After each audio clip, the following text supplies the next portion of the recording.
pengurus partai, kalian kaya dulu jadi masuk partai. Kalau kalian miskin, kau gadai partaimu, bos. Yang ketawa, saya serius ini. Nah, mau pilih ketua umum, proposal jalan. Ada pak. Kaya dulu. Yang dulu, bos. Dulu. Pak. Serius dulu ini, serius. Pak, Bapak mau menjadi pemenang pemilu. Presiden ada dalam tangan kita. Menteri kita yang kendalikan. Caranya, bersihkan partaimu dari money politik. Kalau kalian saja baku tipu-tipu, gimana kau mau besar, bos? Gubernurnya partai lain, wakilnya PAN. Dia doakan mudah-mudahan ditangkap supaya dia jadi gubernur. Wah, tidak begitu orang Islam, bos. Doakan kalian maju sama-sama. Jangan kalian maju dengan menjatuhkan orang lain. Tidak begitu orang beragama. Maju bareng-bareng. Satu, jadilah bersaudara, bukan karena jabatan, bukan karena harta, tapi karena kepartaian yang mempersaudarakan kalian. Ambil satu biji, mau disuap, mau dimakannya, Nabi bertanya, apa ini kau bilang tadi? Sedekah, disimpannya kembali, tidak jadi dimakan. Salman berkata, ciri pertama masuk, tidak makan sedekah. Kalau pengurus PAN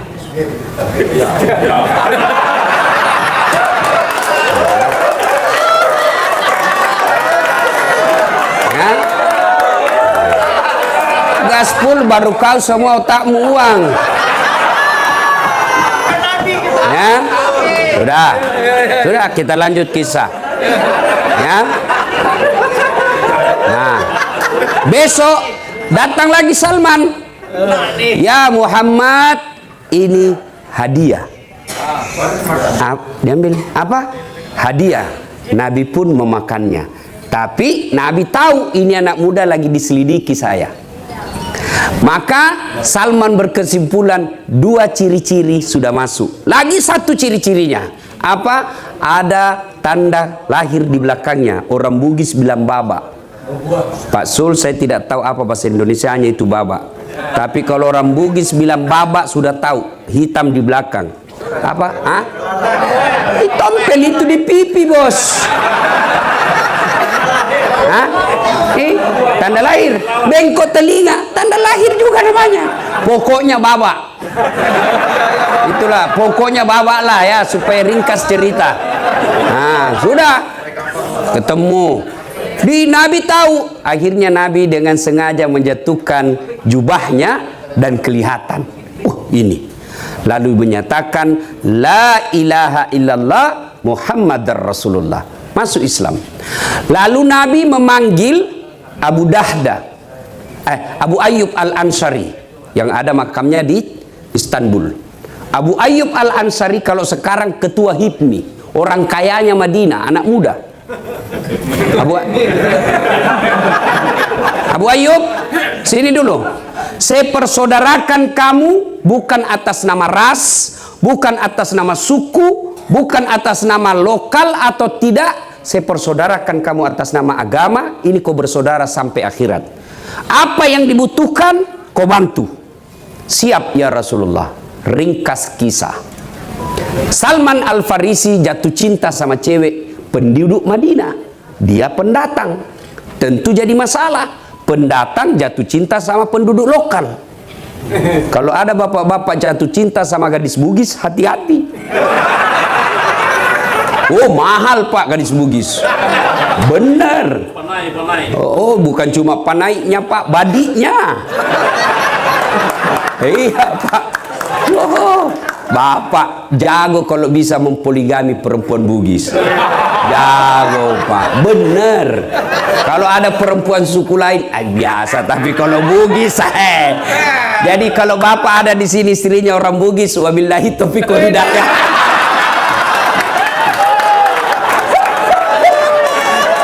Sudah.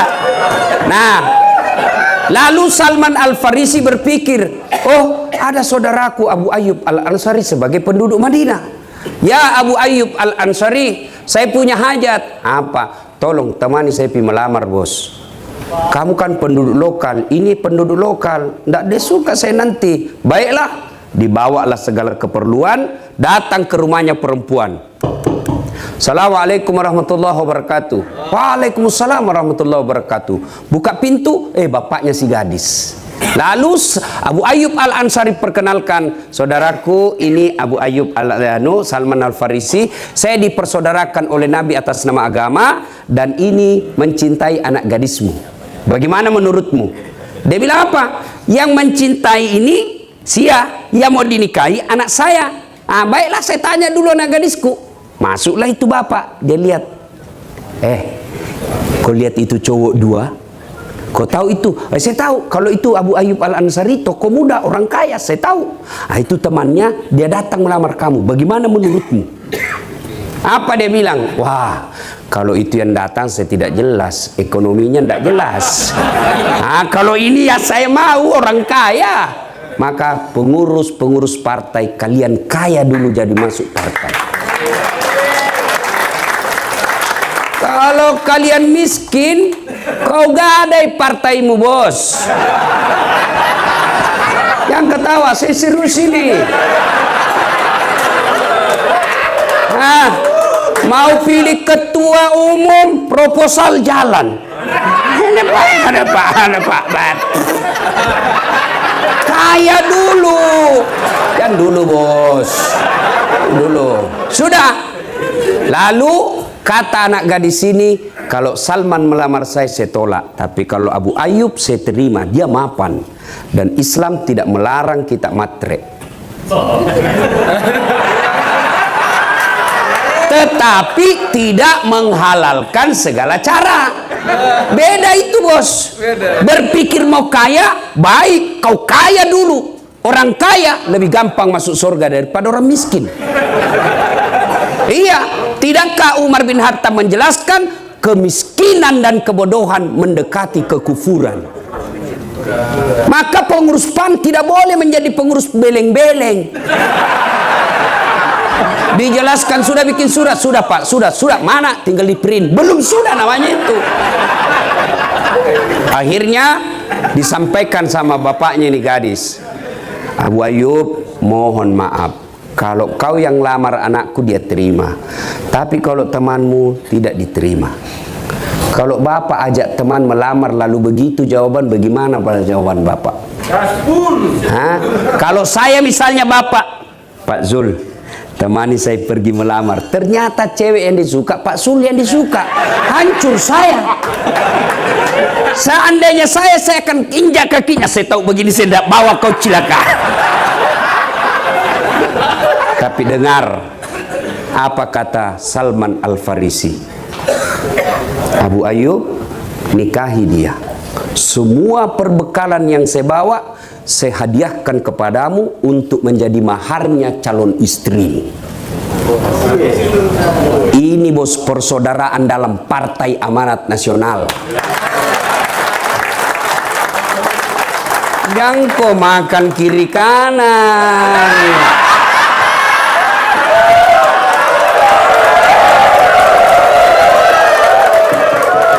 Bos,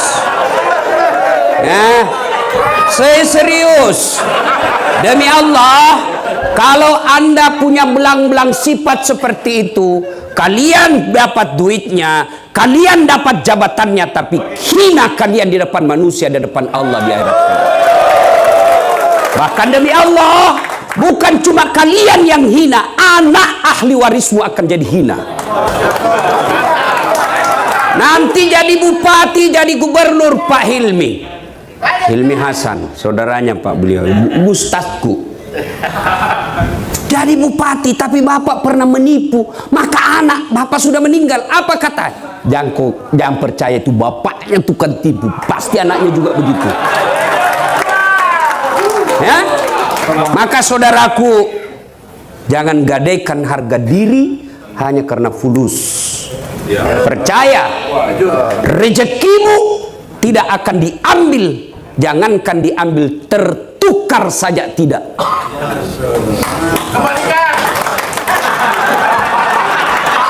Sudah ada ke pembagian? Bos. Kalau sewa tiket bolehlah.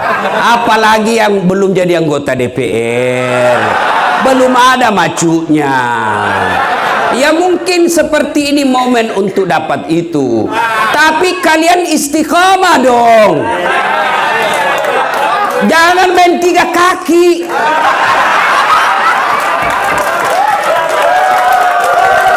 Ini bukan lagi 2 kaki, 3 kaki, bos. Lalu apa efeknya? Selain kau punya harga diri hancur, maka bisa jadi duitmu itu yang kau makan akan menolak doa-doanya di hadapan Allah. Hah? Mau ikut pilkada 2020, ternyata dia makan duit sogok. Dia berdoa kepada Allah, ya Allah kabulkan, saya mau jadi bupati, saya mau jadi gubernur. Tapi doanya tidak diijabah. Kenapa? Dalam darah dagingnya ada barang haram. Kau tonji bilang gaspol. Iya toh. Maka Pak, salah satu sebab rusaknya negara kita kalau politisi selalu yang ada di otaknya duit. Itu rusak negara kita. Bos, jangan pernah kalian sangka buruk soal rezeki. Itu Allah yang ngatur. Rezekimu jangankan diambil, tertukar tidak. Tahu cicak? Apa namakan nyamuk? Cicak, apa dia makan itu cicak? Nyamuk, ndak masuk di akal toh. Satu di dinding, satu terbang. Di mana ketemu? Nanda ada terminalnya. Iya toh, cicak cuma di dinding, nyamuk terbang. Gimana caranya? Nggak masuk akal. Tapi Allah yang ngatur rezekinya cicak. Cicak di dinding, diam-diam merayap. Datang seekor nyamuk. Nyamuk yang datang.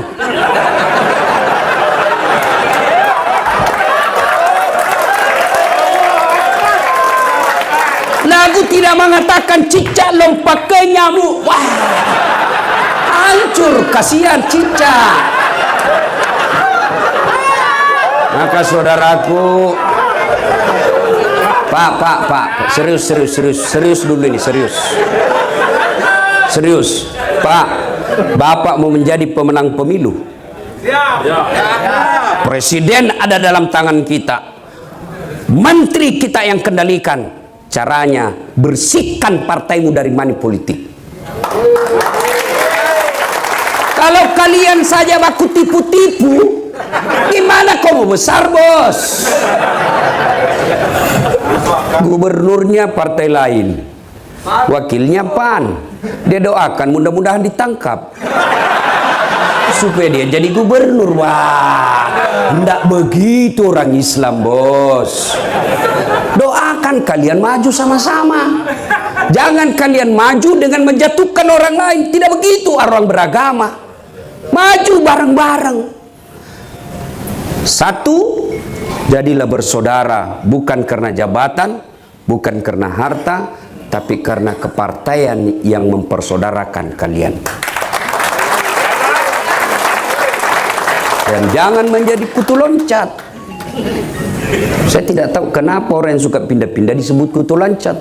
Padahal kuda juga loncat juga.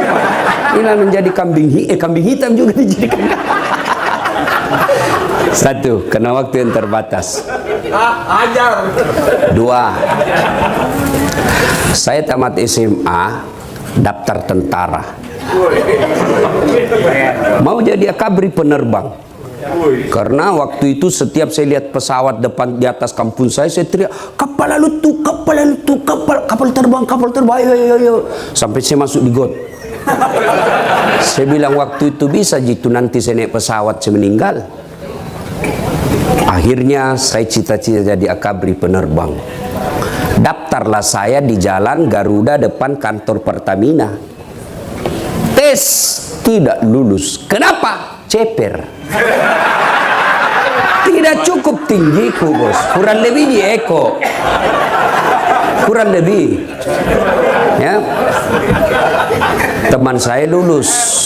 Waktu itu beliau lulus polisi. Sekarang dia di Sulbar reserse. Pakai baret merah.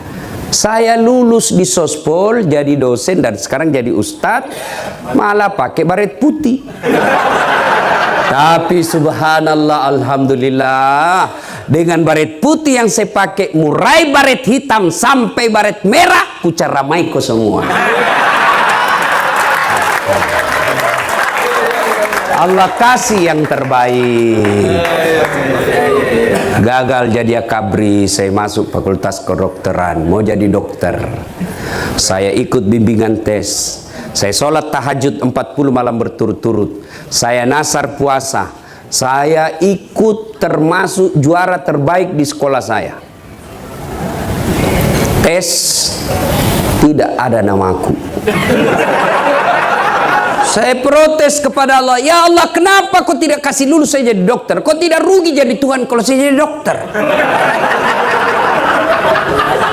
Saya tahu jawabannya setelah saya lulus Sospol, pulanglah saya kuliah di depan Al-Ghazali yang sekarang Universitas Islam Makassar. Terjadi tabrakan, perintis kemerdekaan. Berceceran darah di aspal. Saya turun tolong dia. Dia yang tabrakan, saya yang pingsan. Ternyata saya tidak bisa lihat darah. Seolah-olah Allah ingin berkata kepada saya, Saad, gimana kau menjadi dokter? Kau tidak bisa lihat darah.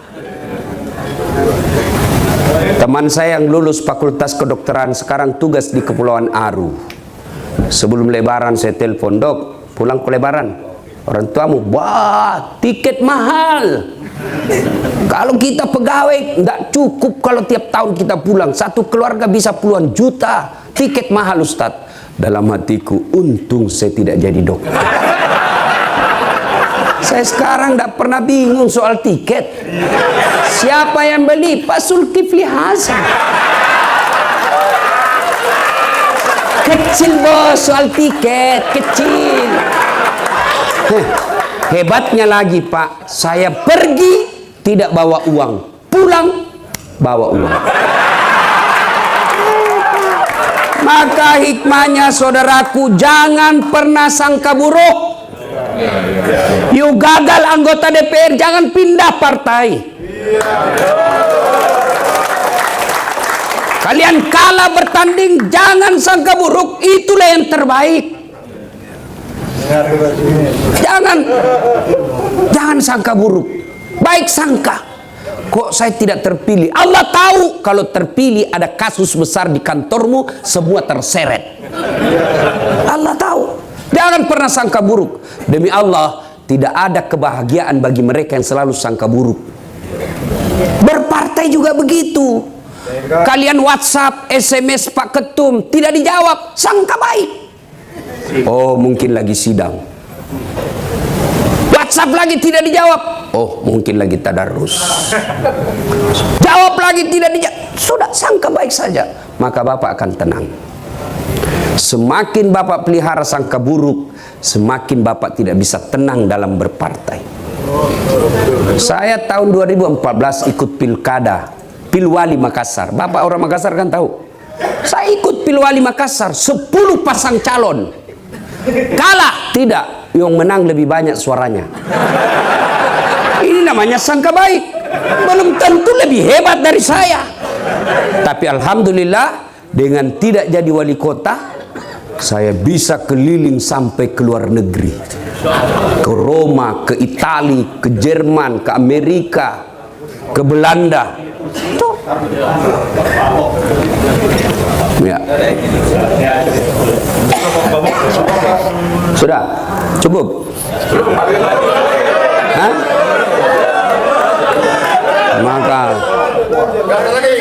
Maka saudaraku bersangka baiklah. Pernah dengar cerita orang hamil 3 bulan, 3 tahun, 4 tahun menikah tidak hamil-hamil. Tahun kelima dia ke dokter, periksa.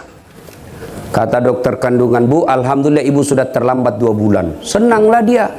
Dia pulang ke suaminya, "Pak, saya terlambat 2 bulan. Alhamdulillah. Tapi jangan cerita dulu, Bu, ya. Nanti malu kalau kita tidak jadi lagi." "Baik, ini rahasia berdua." Beberapa hari kemudian datang petugas PLN.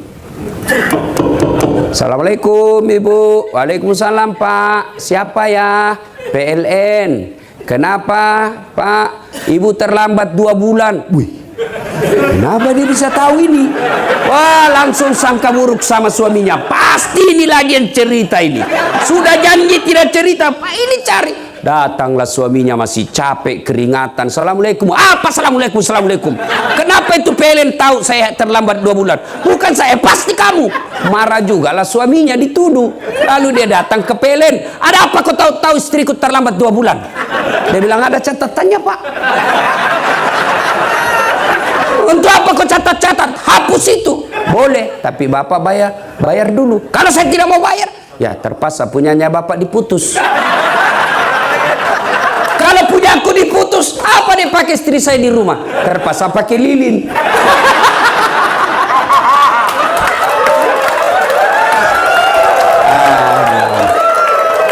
Bapak Ibu saudara-saudara sekalian,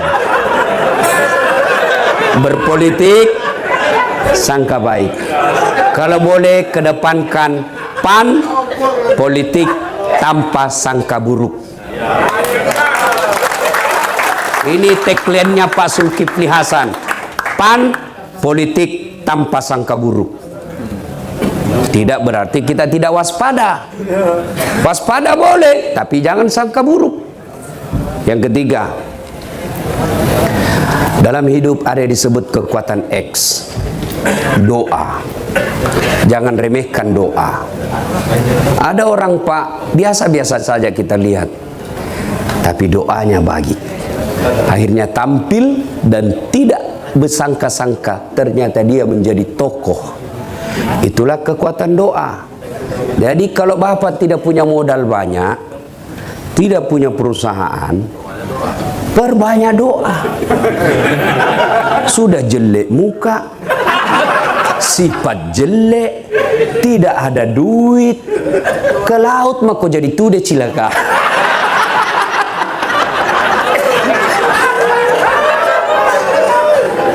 Yang keempat, untuk kita, Partai Amanat Nasional. Tidak bisa dipungkiri PAN adalah pelopor reformasi. Mestinya PAN adalah partai besar di Indonesia. Menjadi pertanyaan buat Bapak jawab dalam pertemuan ini, kenapa bisa terjadi? Hilangkan perbedaan, hilangkan sangka-sangka, hilangkan sentimen, mari berembuk baik-baik, besarkan partai besar Bapak yang nikmati. PAN besar bukan saya nikmati, tapi pengurus PAN paling rakyat. Kalau Bapak sudah terpilih, maka jadikanlah jabatan Bapak untuk menciptakan kemakmuran dan kesejahteraan rakyat. Karena manusia yang paling baik di dunia ini, kata Nabi, bukan yang paling rajin tahajud tiap malam, bukan yang paling banyak Senin Kamisnya, bukan yang paling banyak tahajudnya. Khairun nas anfa'uhum linnas. Sebaik-baik manusia di antara kalian adalah yang paling banyak manfaatnya buat orang lain. Allah menakdirkan Bapak Ibu menjadi pengurus PAN. Jadikan Partai Amanat Nasional untuk mewujudkan manusia terbaik di antara ibu bapak sekalian. Demikian, inilah tausiah kita. Mohon maaf jika ada kata dan kalimat yang tidak berkenan. Jangan saya lanjutkan, Pak Zulkifli Hasan saja lanjutkan. Nah, saya bukan calon bos, saya bukan calon, Pak Sul saja ya. Mudah-mudahan kehadiran kita semua menjadi amal-amal kebaikan, langkah-langkah kaki kita menjadi pengumpul amal-amal kebaikan di tempat di akhirat kelak. Demikian, sebelum saya akhiri, saya mau berpantun. Ini pantun orang Sulawesi. Ya. Lebat batang, padi jerami. Padi dipanen di pagi hari. Niat hati berpoligami. Apa daya takut istri.